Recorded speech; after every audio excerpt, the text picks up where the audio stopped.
Edicare, Social Security could fall short over next decade, report says. The financial safety nets millions of older Americans rely on and millions of young people are counting on will run short of money to pay full benefits within the next decade, the annual Social Security and Medicare Trustees report released Friday warns. Medicare, the government-sponsored health insurance that covers 65 million older and disabled people, will be unable to pay full benefits for inpatient hospital visits and nursing home stays by 2031, the report forecast.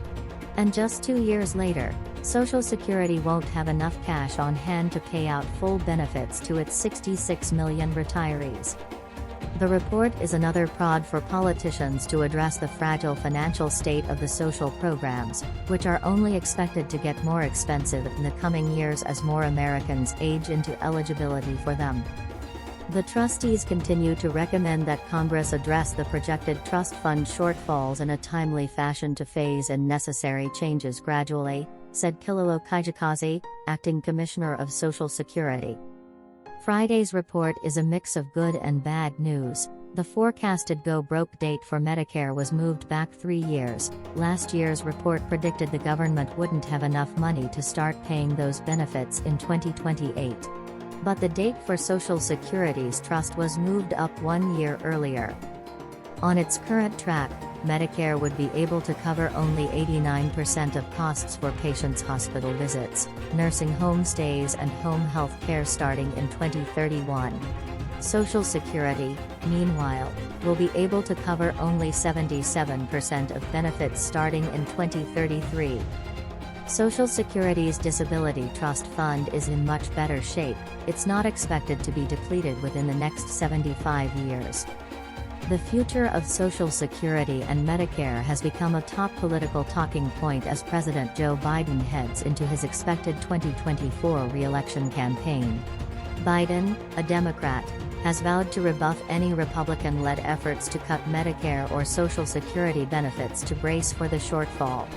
Instead, he's pitched raising taxes on some of the country's wealthiest people, those making $400,000 or more a year, to shore up Medicare. Republican leaders, meanwhile, say they don't intend to axe benefits either, but they've yet to coalesce behind a plan to keep the programs solvent.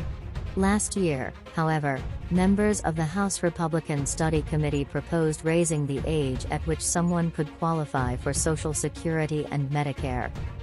Peterson Foundation CEO Michael Peterson said ahead of the report's release that if lawmakers do nothing, in less than a decade more than 70 million beneficiaries would face an automatic 23% cut, reducing the average benefit by several $1,000s per year. We simply can't let that happen. The sooner we act, the easier it will be to ensure the future of Social Security, he said.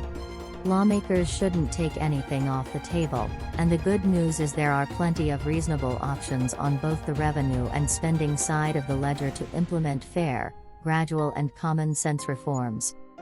Lawmakers have for years kicked Social Security and Medicare's troubling math to the next generation. Social Security benefits were last reformed 40 years ago, when the federal government raised the eligibility age for the program from 65 to 67. The eligibility age has never changed for Medicare, with people accessing the medical coverage when they turn 65. The fund's future should be a top priority for congressional leaders, AARP CEO Joe N. Jenkins said in a statement, calling on elected officials to hammer out a plan. Today's Social Security and Medicare trustees reports reinforce that while they are financially strong today, both programs face long-term funding needs, and Congress must act to find solutions to ensure Social Security and Medicare will be there for the next generation and into the future, Jenkins said. That's today's latest news. Don't forget to subscribe, like, and comment so that this channel can continue to exist. Thank you for listening to the end and I hope it's useful.